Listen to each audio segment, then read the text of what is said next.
তুমি কি ভাবছো আমি কষ্ট পাচ্ছি? এই যে তুমি ফোন করো না, মেসেজ করো না, তুমি কি ভাবছো আমি তোমার অপেক্ষা করে বসে থাকি? একদমই না।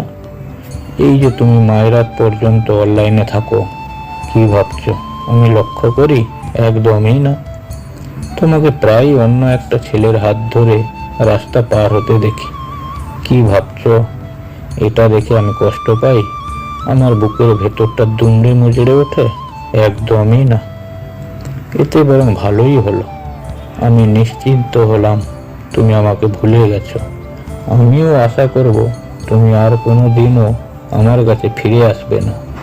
আমাদের তো বিচ্ছেদ হয়নি, শুধু যোগাযোগ বন্ধ হয়ে গেছে। শুধু তুমি চেয়েছিলে বলে, তুমি আমার থেকে মুক্তি পেতে চেয়েছিলে।